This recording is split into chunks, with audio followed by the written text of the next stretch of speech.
Hello, everybody. Welcome to this week's episode of the Media Voices podcast. This week, we're going to be doing an in-depth look at newsletters in advance of our Media Moments 2022 report, in which newsletters are going to make up quite a big section of what we write about because there has been so much news around newsletters over the past year. So this is the latest in our series of deep dives looking at the key media moments that have shaped the industry over the past 12 months. We've already covered broadcast, advertising, local news and subscriptions, and we're delighted to say that this season we're going to be bringing in a media expert for every single episode. And so this week we are joined by Mark Stenberg, who's senior media reporter at AdWeek based in New York. So Mark, thank you so much for joining us. Yeah, thank you for having me. I think I've said this to y'all, but I'm a avid reader of the newsletter. So this is a little bit of a meeting your role models moment. But yeah, no, yes, to be here and talking my favorite subject in the world, newsletters. That is fantastic. That testimonial is going to be plastered across everything we do now for the next couple of years. So before we get into it, the topics we're discussing this season, so everything we mentioned before, our newsletters plus more, we're going to be discussing that in our annual Media Moments 2022 report, which is released on November 30th. And you can pre-register to receive that report as soon as it goes live over at voices.media/MM22. But Esther, we have to thank somebody, don't we, for this entire season and for this episode. We do. Thank you very much to our sponsors, Pool. That's POOL. Pool is the membership and subscription suite used by leading publishers like Future, Euronews, Elle Magazine France, Harvard Business Review, and others from around the world. They've got an all-in-one platform that helps publishers convert, manage, and retain their members and subscribers. So you can find out more about them at pool.tech. That's Pool, O Tech, and we'll link to them from our show notes at voices.media, in case you forget the O, like I keep doing. You know what? Actually, speaking of things that we've forgotten to do, we've forgotten to introduce ourselves. I'm Chris Sutcliffe. I'm Esther Thorpe. I'm Peter Houston. And Peter, why don't you tell us, because we talk about newsletters almost every single week on the podcast, what do you think is behind this last year where we've seen newsletter subscriptions not become, a nice to have for publishers, but become a sort of necessary thing to have? Well, it's this kind of wave, and it's probably gone on, I don't know, it probably started in, well, depending who you believe, it started in 2017 when Substack started. But newsletters, I think, have changed. And we've gone from this kind of, let's fire out a newsletter and keep people happy and let them know what we're doing, blah, blah, blah. This kind of have to do it. To something that people, I think, are really excited about doing. And I think people are trying different things. They're trying different business strategies. They're trying different engagement, retention strategies. And I think, for the first time, Reuters has actually included it in a digital news report as a separate chapter. So yeah, that's why we're talking about it. And in fact, while we're talking about that in terms of people being excited about this, Mark, what are some of the trends you've seen over the past year in terms of how people are experimenting with it? Because in addition to what Peter said, I've seen people experimenting with the form, content, sort of the personalities behind newsletters as well. So what have you seen in terms of those trends? Well, I think one of the interesting ones, this is like the nerdiest and least interesting, and then I promise I'll build up to most interesting. Well, I think I mentioned this a little bit, but like the advertising that goes on in email newsletters, I think we're sort of at like day one there in terms of what's the most effective way to have like a premium advertising experience. One of the interesting, like Morning Brew is a great example of like they write out the copy. And so it's like more native, but it's manual. And as you do more and more newsletters, that's not really going to scale. So that is a little bit to me like the equivalent of in podcasting, like the host read ad, like takes a lot of effort, very bespoke, but doesn't really work on like a grand scale. So I think we're starting to see more of like an introduction of like, how do you have like a premium ad or how do you have a programmatic ad and have it look sexy, not disrupt the reader experience too much, but still be targeted. So I think just like how ads are delivered is sort of step one of like areas in which I think there's a little bit of customization coming in. But I think that there's also, so playing like media bingo here, how long is it going to take me to bring up Semaphore? I think that they're just like an interesting example because Semaphore just launched earlier this week and they have this whole template, the Semaphore, which I'm sure y'all all read about, but they're trying to extend that into their newsletter. And so even the newsletter kind of follows this proprietary looking, at least aesthetic, right? And so you can clearly tell when you're reading like a Semaphore newsletter versus, a Morning Brew newsletter. Another publisher who's also sort of tried to make their calling card their article format is this other publisher, Grid. They're doing a similar thing with their newsletters, where they've basically said we have a sort of aesthetic that we own on our website, and that is our signature. And now we want to translate that over into our newsletters. So I think you're seeing a little bit of like, how can the email channel grow to evolve and reflect the aesthetic and design concerns? The publishers have put a lot of thought into their websites. Now we're starting to see that, being applied a little bit to the newsletter form. So I think that's a bit interesting. Yeah, that's interesting. We should definitely talk about that in terms of that decision that publishers need to kind of own their own look, whether that is using these proprietary or third-party newsletter providers. So is it true then that, based on what Mark's just said, Esther, that we have hit this sort of almost singularity where the ability for people to monetize themselves, as the tech around it has finally caught up with the ambition? Sort of, yeah. I think there's been an awful lot of factors that have come together, and like Mark and Peter have mentioned some of them. I think we can't discount as well a lot of the disappointment that platforms have given publishers. Even sort of 5-10 years ago, there was hopes that platforms like Facebook and Instagram would provide a way for publishers to build audiences and reach new people. You could post an article to there, and people who followed your page could see that you posted the article. And as that has basically gone up in flames, email has just email has been chugging along in the background for 30 years, and there is very little that stops an email getting through to you if you signed up to it. There's obviously spam filters and things like that, but in general, if you want to keep in touch with your audience, email has remained a very steady, very stable place to do that. And I think what's changed recently, and what's particularly come around this year, is that platforms like Substack, there are a lot of people that, particularly solo creators, that launched on that, and they said, hey, there's an opportunity for me here without the huge sort of tech overhead to actually join this platform, get a newsletter out to my audience. You look at companies like Axios, who again did the same thing, where they said we can get content out to our audience with a sort of, as Mark mentioned, of the aesthetics, a very sort of minimum viable product. We don't need fancy like Axios's website is quite difficult to actually navigate, but we don't need a fancy website. We can just use this format. And I think it's a productization of email that really this year has come to the forefront for a lot of publishers, saying, hey, if these sort of newer publishers and solo operators are seeing such success with this really cranky old format, can we actually look at what we're doing and be a lot smarter with it? Can we treat it like a product, not as a marketing arm? And that, for me, has been the big thing I've kind of seen this year. And that, I think, is going to feed through to a lot of tech innovation in terms of ad monetization and things in the next couple of years, is just taking it more seriously as a product. Well, talking about that in terms of solo creators, I see there's a lot of parallels here between what's been going on with podcasting, what's been going on with newsletters, in that it's sort of democratization of content creation. And now that advertising tech has caught up, or to some extent has been developed specifically for these formats, that there is that ability for people to monetize themselves, whether that through subscriptions, advertising on those different media. One thing that I do want to mention, though, Esther, is you were talking about that as being this kind of cranky old format. And something that came out of the Digital News Report was that more than 80% of everyone in the US who uses email as their main source for news is 35 years and above, rather. Whereas just 5% of 25 to 34-year-olds and 3% of 18 to 24-year-olds rely on email access as a main source for news.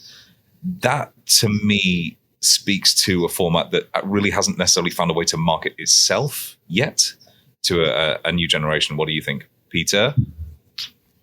It's a weird one for me. I remember working for a B2B publisher, and this was back in the 80s, and the whole gambit and getting people to buy into their first online presence was to give people free email addresses.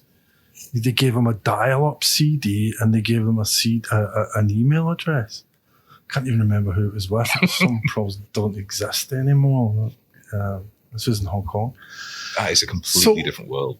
It was bonkers. It was absolutely bonkers. So the idea that kids, always get punched in the head for calling people kids, but you know what I mean, don't have an email address, it just blows my mind. Or it's not that they don't have an email address, they just don't use their email. And I believe it, 100% believe it. You know, my daughter's 25 and all her messaging is on, I don't know, TikTok and Instagram.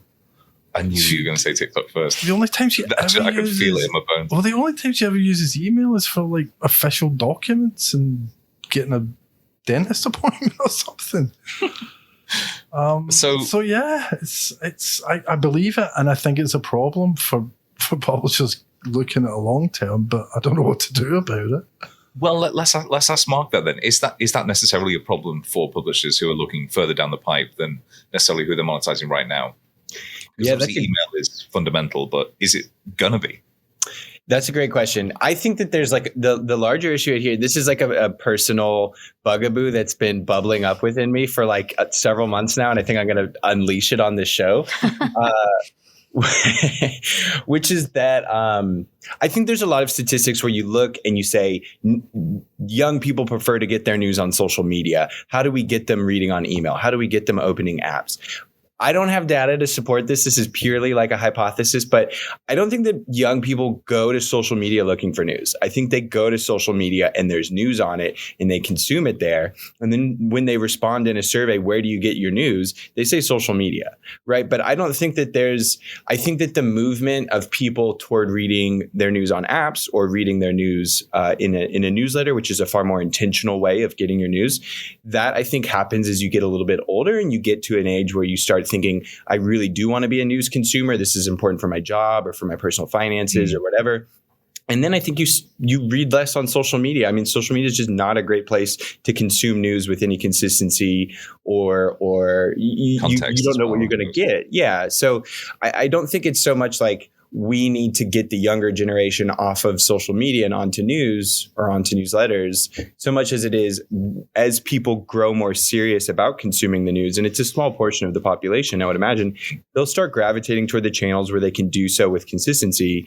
And I think newsletters, that's their strongest case to make. So it's not an aging thing for me. It's how intent are you about consuming news? And if you are intent about it, you're going to start finding and searching for it using vehicles that are reliable. That's BT looked like you were going to say something. Ever.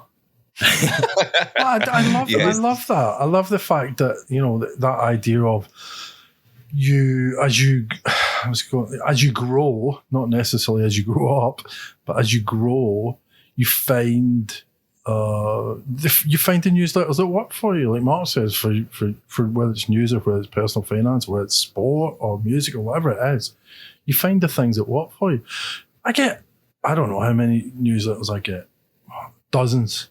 I probably read regularly 5 of them. Yeah. Because, you kind of find your newsletter. I signed up for the Semaphore newsletter I get Flagship. I got to be honest, if it doesn't change a little bit, it won't be getting opened. I just find it so dense. There's so much in there. I think as well, we should probably differentiate between newsletters which are primarily news-based and those which are personality-led. Yeah. So, for instance, I have a ton of email newsletters that I've subscribed to. Terry White, White Noise, where she's talking about TV and films. John Elledge's Doctor Who one, which is very, very good. But they're not and I open them regularly, but I don't consider them, part of my news consumption. No. So, Esther, when we're talking about solo newsletters, to what extent do we have to differentiate between people who are doing news and people who do newsletters off their own back around a sort of niche interest? I think that's quite complicated because I think people will subscribe to newsletters for different reasons. And I can't think of that many people that do newsletters that are actually personal, like the people that do newsletters that are personality-led, because to do news is actually a huge resource undertaking. But what we have seen is there's a lot of publishers who have looked at the kind of personal solo operators and have said, actually, we can see the value of having the byline on that and actually having it sort of what we produce sort of summarized and signed off by a person. And that's definitely something, again, that's come to the forefront in the last few years, is where publishers who traditionally very much kept a separation between you come and you work for us and you are our brand, who've actually sort of said, you can launch your own newsletter under our banner and we'll help you support and build that audience. And it it's almost like they've recognized the value of newsletters coming from people and have said, actually, can we use that a bit more and center our journalists a bit more?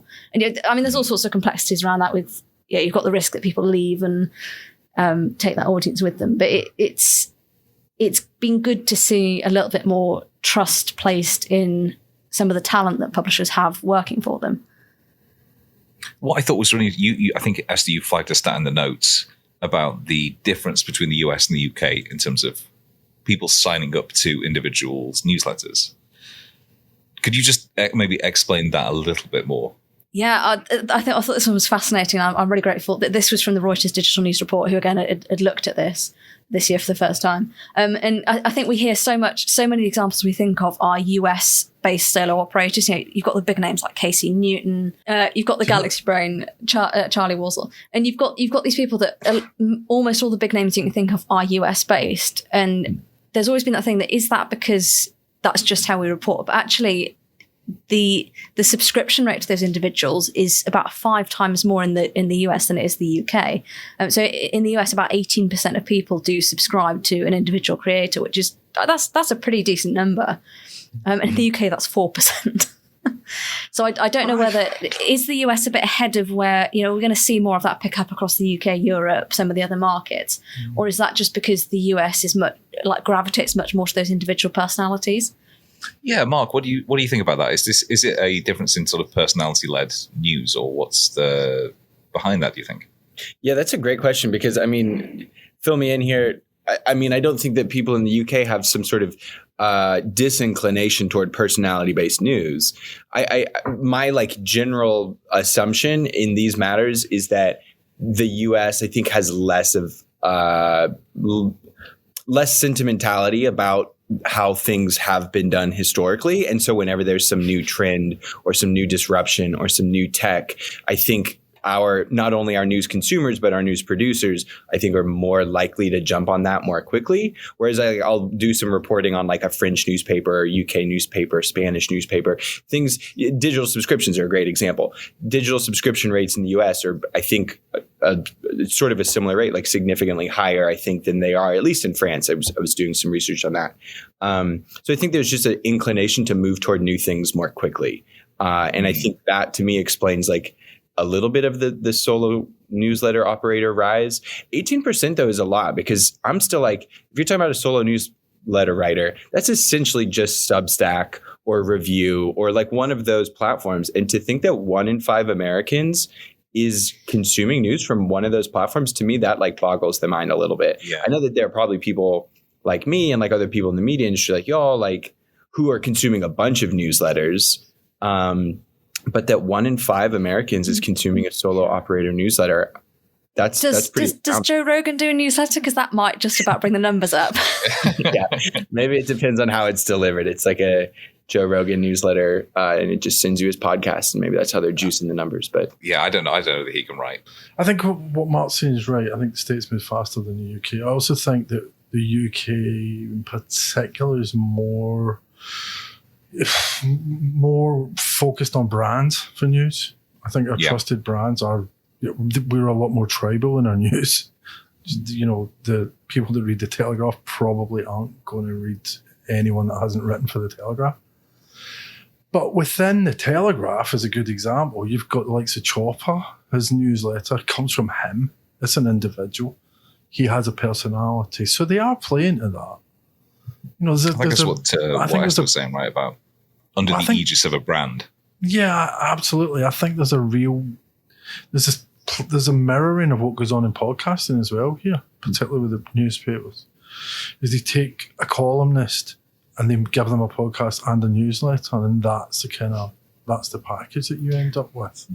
That's actually ironic too. Peter Kafka wrote a piece in August about newsletters, and he drew just that comparison. He said that newsletters are just like blogs and podcasts in that they are very, very easy for anybody to create, but turning them into something beyond a hobby actually requires talent and a lot of sustained effort.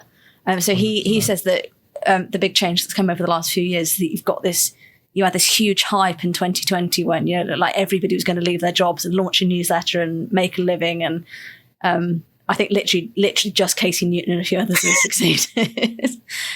But he says that in its place, there is now a much more realistic attitude about the format and the business you can build around it. And I can't disagree with that. It's interesting. I was chatting to a friend of the podcast, Charlotte Henry. We went for a coffee not too long ago, and we were talking about exactly that, about people who have large social media audiences and a brand in and of themselves in the UK who have tried to launch a newsletter and it has subsequently failed, or they've, given it a go and said, well, actually, we cannot scale this beyond where we're at now. And is that just as a consequence of the fact that, newsletters in the UK are relatively niche when you're talking about an individual creator, plus you're marrying that with this inability, I suppose, of people to monetize effectively through subscriptions and advertising unless you're past a certain threshold of subscribers? Is it just that you have to be launching this having already established a brand yourself as a brand, rather? I can't speak to how it is specifically in the UK, but I know in the US, I was reporting on this a lot when I was kind of an insider, and it was in 2020, and everybody was launching either a Substack or an OnlyFans or a Patreon or whatever. Everybody had some like side hustle that they were getting off the ground. And my lament was always, Substack's only going to work for you if you already have 100,000 Twitter followers that you can pour it into it and turn it into a business. But then for every like criticism I had like that, there's a counterexample of somebody who came up from nothing and had this wonderful voice, and it got discovered, and they sort of like hit the jackpot. And now, like, I'm thinking in my head of, I don't know if you know Alicia Kennedy. She's a food writer, and she does a really great newsletter that had literally started from scratch in the pandemic, and now she's like made it into her whole career. And is like writing books and getting teaching gigs, and it's just totally changed her life. And I know that there are other examples like that. So unfortunately, there's like, if there was like a nice sort of, I don't know, explanation for what led one person to succeed and another not to, obviously having a pre-existing social following isn't a benefit, but it's certainly not a requisite. So it's still a little bit of a art more than science. Does this not again speak to how disappointing platforms have been? Because what financial use is 100,000 Twitter followers? But if you can convert 10% of those to a paying newsletter, you've got a salary. Yeah, seriously. I feel like that's been the thorn in the side of Twitter for forever. It's like you start at Twitter, you get famous, and then you take those followers and you make money off them on another platform. And everybody at Twitter is like, how can we make it such that Twitter fame can bring you money on Twitter? And all the various ways they've tried to make that happen have all I know. We'll buy a newsletter platform, which a year on, they haven't really done anything with. Yeah. Well, or super follows or the tip jar. That whole conversation's done anyway, though. What's interesting is Esther, you sort of went viral for your wedding dress with pockets. Oh, for goodness. And my girlfriend went viral on Twitter for a joke about MacBooks and Macbeth. And nothing, as a result. But the dream is there, is this idea that you can make it as an individual creator. And I think that's what so much of the early excitement around places like Substack and Review were based on. It's sad, I suppose. It's what I'm trying to get across, the recognition of how much work that goes into that. And you can't just necessarily set up with a dream and your own point of view unless you have previously had success somewhere else. I just find it quite disappointing that that's where we're at in 2022. It's very true. The nature of the beast. I know. It's built on virality. It's not built on hard work. It's built on dumb luck. Yeah. Right place, right time.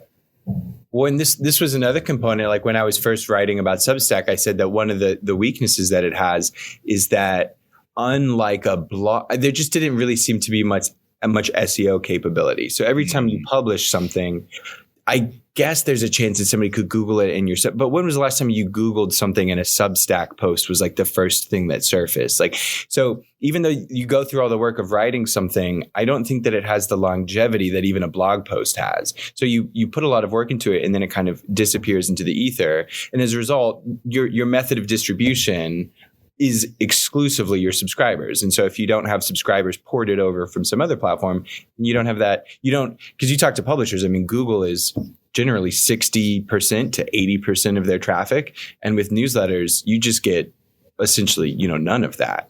So even audience building is really difficult if you don't have, a big Twitter essentially. Is this yet another example of, we've mentioned it a few times. I really don't want to over-egg it because the comparison is not one-to-one. But in terms of podcasting, the issue of discovery, Now we're talking about newsletters. How are people doing discovery really well, whether that's at a publisher or on an individual basis? Can I just jump back a little bit? Because one of the things, the people that Esther has named, okay? So Brian Morrissey, or I'll throw in a couple of new ones. Brian Morrissey, Troy Young, Charlie Valzo, Casey Newton.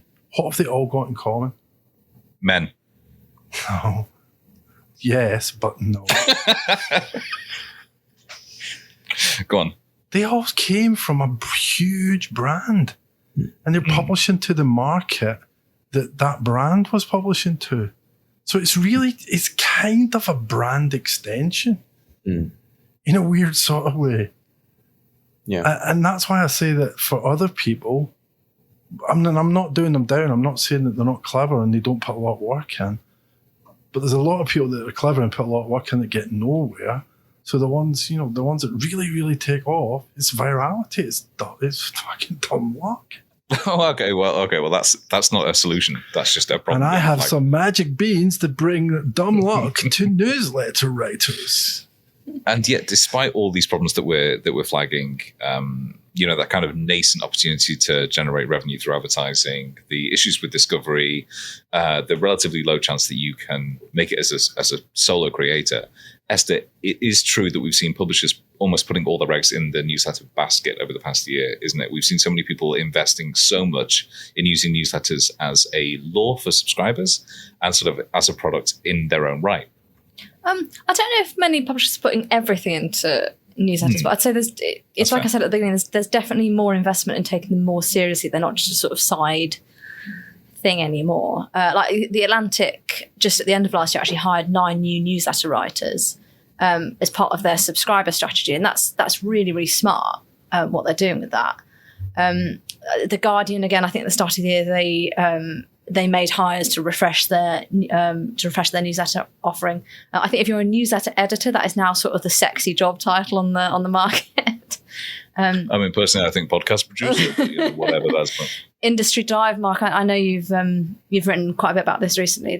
They essentially built their business off the back of newsletters, and they sold to Inform in the UK for 323 million, which shows just how valuable you can be as a newsletter business. Yeah, and I just think Forbes had a scheme as well they launched last year, but I couldn't find out what happened to that one.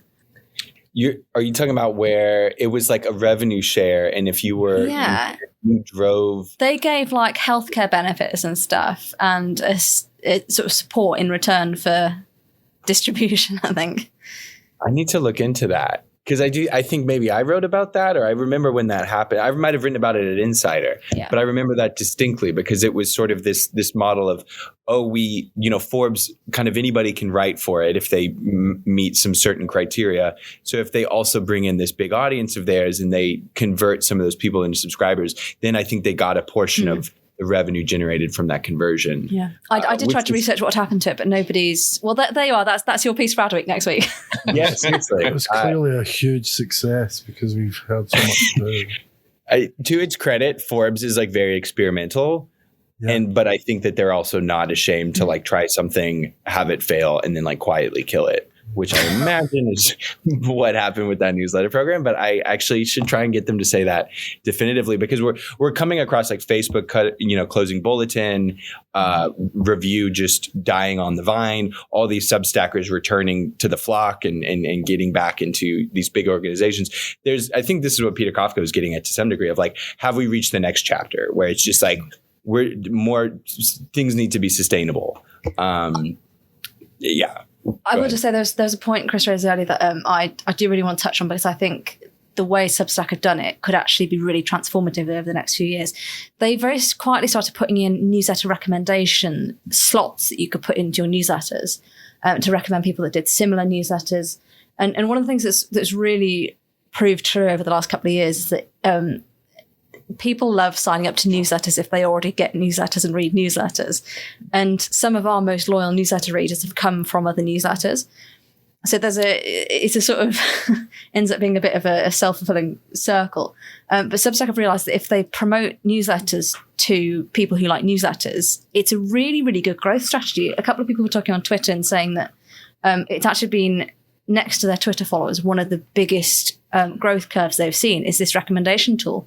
And I think if publishers can take that and actually get a bit smarter about that, if you subscribe to a particular newsletter on The Guardian, are there other Guardian newsletters on those topics that you might also enjoy? And it's just pulling that together a bit more and using the recommendations. Morning Brew used to talk about that, and they talked about advertising in adjacent newsletters. Yeah, I wrote about that to a degree. Like Morning Brew definitely does it. Axios definitely does it. Politico definitely does it. And it is, to your point, Esther, sort of self-perpetuating. You build a newsletter empire, and then when people are reading that, you promote your other newsletters, and because they're already reading a newsletter, you know that they have a high propensity to read. And so you can kind of just grow your own backyard by cross-pollinating like that. I've also heard a similar strategy for podcasts. Y'all probably have far more, insight as to whether that works or not than I do. But for newsletters, yeah, that's why I think that's an incredibly smart strategy. And even it doesn't even have to be within a newsletter. I've been a big proponent of, if you're reading an article and it's about a certain subject matter, have the in article newsletter sign up. I think that's such a powerful driver. And that actually goes to sort of a little bit one of the things that I shared about Vogue and their efforts around the Met Gala, and how essentially in one night they were able to get 100,000, or in 24 hours, they were able to get 100,000 newsletter signups by essentially, I guess in that instance, what they actually did was they gated some very popular content behind an email newsletter sign up. But I think the idea is the same of, if you have a product or an article that is of a certain subject matter and you're offering more of that subject matter through a newsletter, the people who are finding their way to that content are very highly likely to sign up for that newsletter. So just another way of not only growing your audience, but we can get to this a little bit later, getting that first party data that's becoming increasingly important to publishers. So I do have a counter question to that though, because I think one of the things you mentioned, Axios, they obviously go very, very deep within their niches, and they also do quite a bit of cross promotion, but they've got their their paid newsletter products now.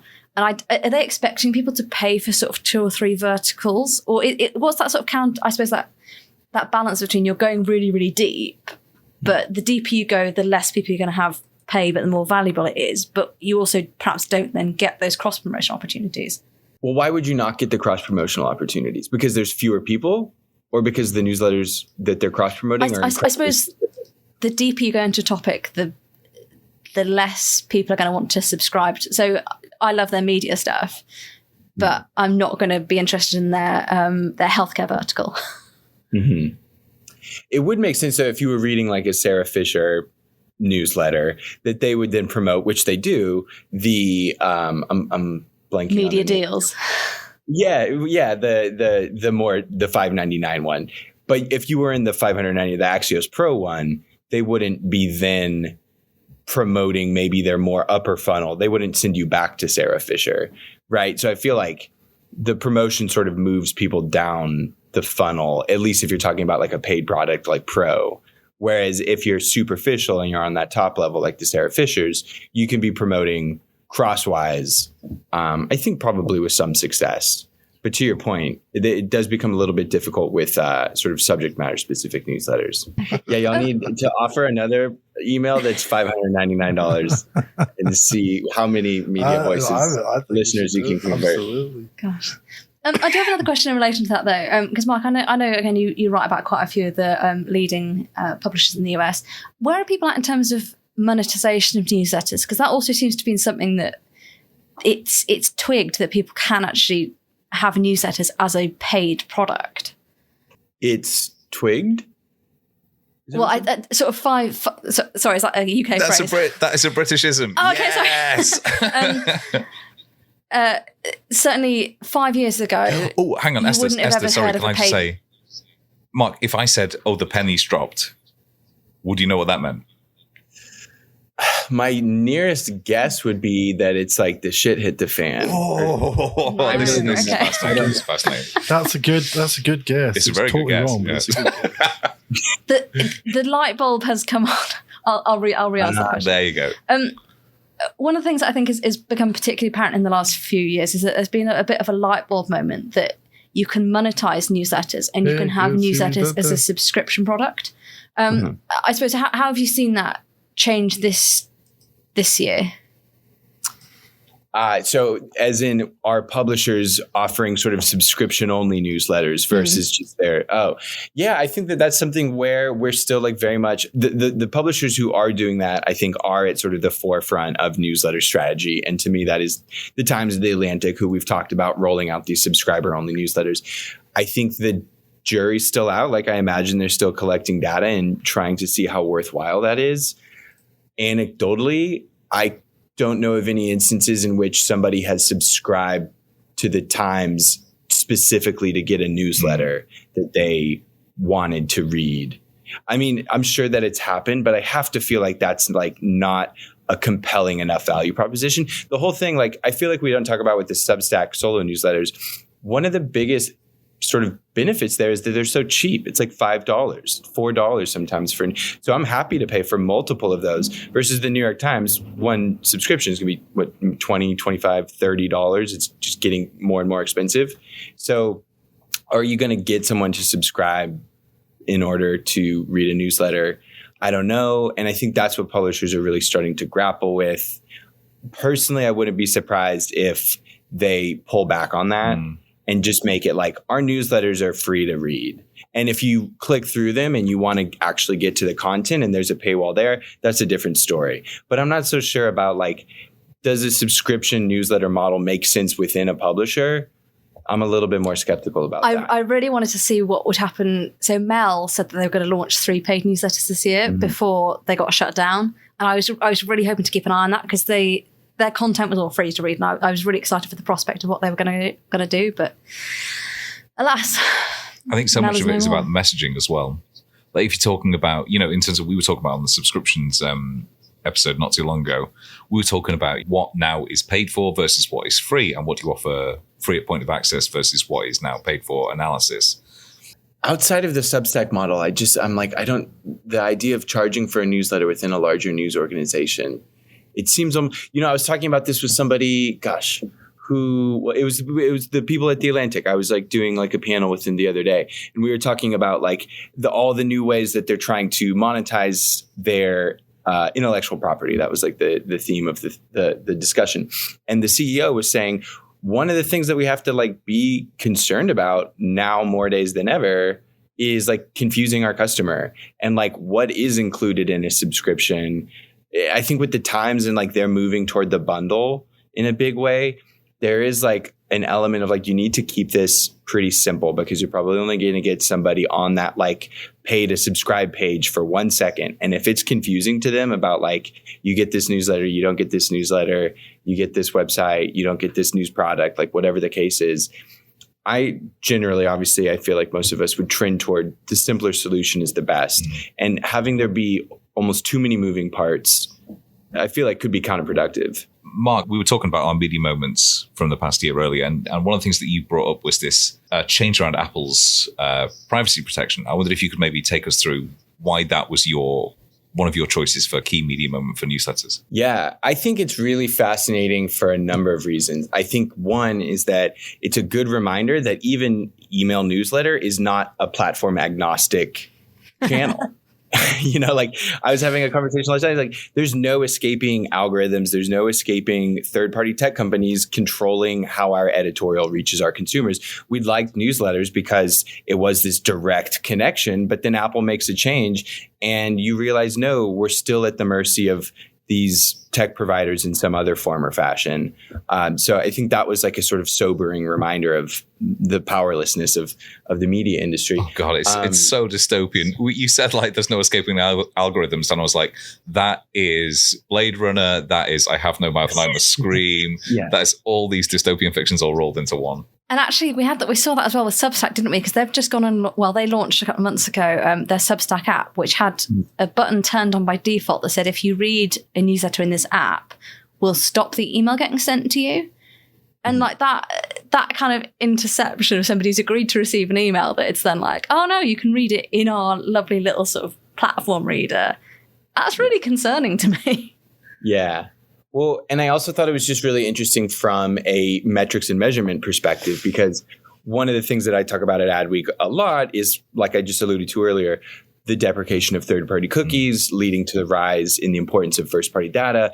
Email is this great thing because you theoretically could know somebody opted in, so they are interested in this subject matter, so you can charge more for a CPM for advertising, and you can tell when they opened the article, open the email versus open the article, so like what they're actually interested in, so you can serve them better content. Like, it was this really great vacuum of measurability and attribution. And then this new policy from Apple comes along, the mail privacy protection, and it really, I think Apple Mail is like 30% of like most email users in the US.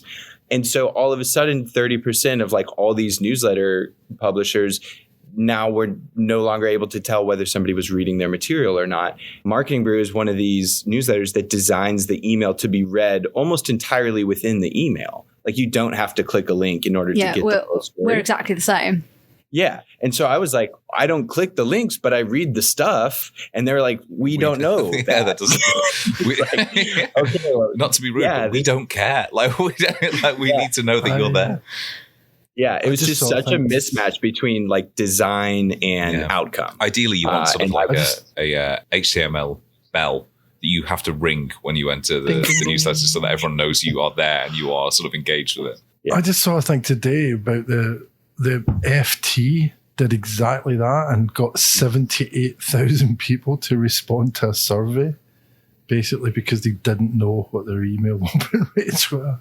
See, here's the issue with that. That's a self-selecting group. It is, but that's also novelty, because people aren't going to do that every single time they open a newsletter. You know what I mean? Like, after a while, and particularly when so many of them are designed to be digestible and effectively your one-stop shop for almost news updates, you're not going to get people clicking through every day, even if it benefits the publisher. I think what's interesting about that is actually that it totally undercuts the open rate issue. Because your salespeople are just always going to go out and say, well, yeah, open rates, well, who cares? We've got a survey that 78,000 people responded to it. And that'll last a long, long time. There's your media kit right there. You know what's gutting is that we actually have a really good open rate for our newsletter, but you've just completely undercut it. I was going to say, I've had this happen where some publishers are like, well, you can't trust the open rate anymore. So that's why we use X to measure proxy of engagement. And then you have another newsletter being like, we've actually seen our open rates really go up over the last year. And it's just like, you're sort of showing me that you don't know why that is. And that's not a good sign. The engagement's up because the metric is ruined. And if you're like not acknowledging that, then you're probably not selling properly. Exactly. See, that's where I don't know what's happened with ours, because our open rate has always been between 45 and 50% since we started the newsletter how many years ago. And it's not changed. So it's really difficult to gauge, like, are we having, have we got 70% open rates that we just don't know about, or have we only got 20%? Maybe I wonder if reads us uses Apple. That's what I was going to say. Yeah, maybe there's a smaller percentage of Apple Mail users in the UK. I don't know. There is, because Apple's definitely got lower market penetration here. But I've got the feeling like Review have got a slightly different way of measuring it than like a lot of the other email platforms. So I don't know. I hope half our subscribers are. Peter, what I thought was really interesting there was we've been talking about normalization of newsletters as part of a wider editorial product. You think that this year in particular has been sort of the proof point for that? Mark said normalization, Esther said productization. It's all the same thing. It's about bringing newsletters into that kind of portfolio and treating them seriously rather than as, an afterthought. I remember in the old days, again, this is a pretty nostalgic episode for me. The Holy Grail was software that could automate your email production. No. Your newsletter production. Yeah, basically whatever you uploaded to your CMS got dumped right into your newsletter. Peter, that's science fiction. That is James Cameron type shit. It spat out your 10 most recent CMS posts. And people thought that was the best thing since sliced bread. And if you look at it now, it's clearly bollocks. It's like now people are doubling down on the whole personality aspect of things. Newsletters are self-contained. There's original reporting going on. I think the Guardian, Esther mentioned the Guardian and stuff, and they hired some new staff and they revamped. I think the Guardian's got something like 50 different newsletters. But they've kind of moved away from that curated thing, that list of links, which we do. And we do it, very deliberately. But the Guardian's moved away from that to more original reporting, and they've got more deep dives. So they do, Alex Hearn's technology newsletter, they do a women's football newsletter. So it's getting so they're almost like magazines in some ways. One I saw, I can't remember its name. It's bugging the crap out of me. I saw a magazine, a newsletter like a magazine just about sandwiches. And it's paid. It's £3 a month. And you get sandwich recipes in this newsletter once a week. It's brilliant. It's absolutely genius. So I think, newsletters are moving towards that kind of magazine style in some ways. But you mentioned the Guardian with that. Part of their pitch with how they revamped theirs is that they said that it was this antidote to the constant, endless scroll of social media. Like, you get an edition. It's fine. And it's an edition in your inbox that if Mail doesn't crop it, you can actually read to the end to. So I said I get loads of newsletters, but I only read some. I read Quartz newsletter every day because it's really, really easy to read. And I don't need to click out if I don't want to. Although I did click out today on an article about Edgar Allan Poe, which is fascinating. Well, interestingly, then they know that you've read it.